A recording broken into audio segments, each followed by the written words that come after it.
All right. Well, I think one of the most exciting things from the last week has been the leak of the DJI Osmo Action 2. So this is the new Osmo Action, and the first one I think it was interesting, but I don't know that a lot of people were using it, and it was kind of niche. I don't know that it fit very well compared to GoPros and stuff. But now we've got a new device here called the Action 2. And actually, it looks like it's a two-piece, similar to like I think we've seen Insta360 do this. With the 1R. Yeah, but interestingly, this actually runs at least appearingly with just the camera module, and they provide specs and information for just the little camera sensor module, and that means that we have a 56 gram thinner than a session style camera, possibly, that you can mount on a quad. So this, there are people who are questioning whether this is truly a render. I don't know about that. That's definitely a render. You've seen the full photo, haven't you, Blunty? Yes.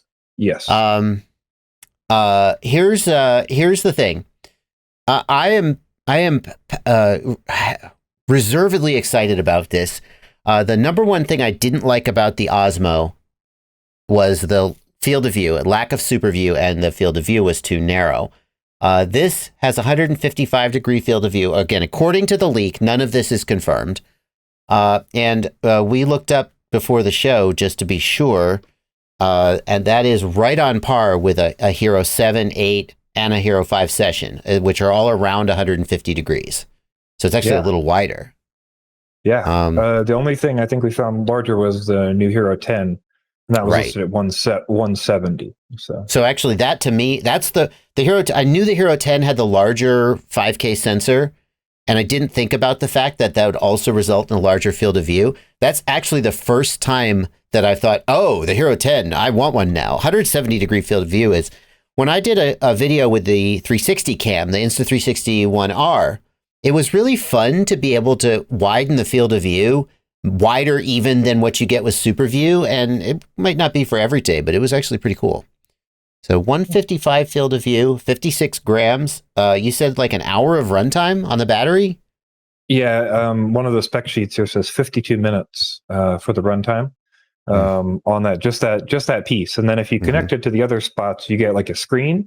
So that's how it'll come, apparently, is it's going to be the camera lens piece and then the screen. And then you'll like slide them together and then they'll like be one unit. So you can use them as one unit, or you can split off just the camera piece and use that as well. So I mean, obviously it'll depend on the price, but if the price is on par with, I mean, even if what if it was like $400? I don't know, man. Would you buy one for $400? It depends on if you can get a replacement for less than that, or if there's what the like return policy or plans or whatever are. Because like if you're buying it and you're buying the screen with it, but I'm only breaking the main part, maybe you can get that for $200. Yeah. And that would be much more reasonable. But I think it just depends on if that thing's got all the brains, maybe it will be the most expensive. So it'll be hard. Interesting. It'll hard to know. $400 seems like a lot, even for a really nice session. Like it's a session. So I don't know. The specs are really good. I think a big thing a lot of people are talking about that makes the most sense is we have to deal with DJI stabilization software versus GoPro's typical stabilization software we've been used to and their workflows. So that's gonna it may be that Rocksteady looks really good on this camera and it's tuned well. But until it comes out, we don't really know what that will look like. And if you look at the DJI FPV drone, I think Rocksteady hasn't been super impressive compared to other stabilization methods. So. Yeah, and it like as I think about this, I almost never use Hypersmooth for freestyle. I know there are pilots out there who regularly use Hypersmooth for freestyle, and for those guys, it would be a significant change to their workflow if Rocksteady. I think we'll stipulate for the sake of this conversation that Rocksteady will not be as good as Hypersmooth and may not be as good as people want. They say it's Rocksteady 2.0, so who knows? But you can do stabilization in post with various tools. So, but that really changes the workflow and complicates the workflow. That's going to steer some people back towards GoPro. I wonder, like, if there'll be gyro data embedded in that file that comes off of it, and there's some way to get it, like similar to the GoPro, where you can rip out the GoPro file. Yeah, I don't know. It'll be interesting to see.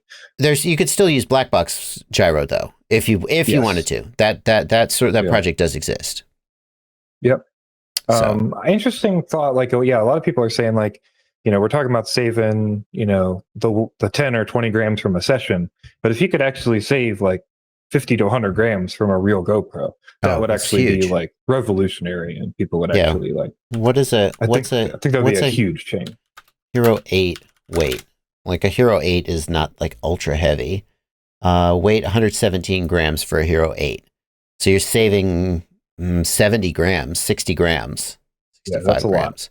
That's a lot. That's a lot. Yeah.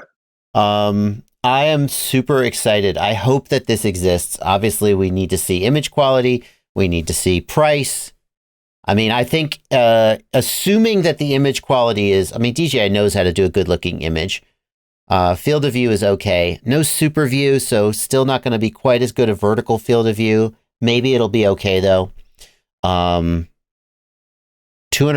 I feel like this would be a killer. Oh my God. Yeah. It would slaughter at $200, I'm sure. $300, I think a lot of people would buy it with insurance and cross their fingers. And $400, I think people are going to be hard pressed to not just buy a Hero 10.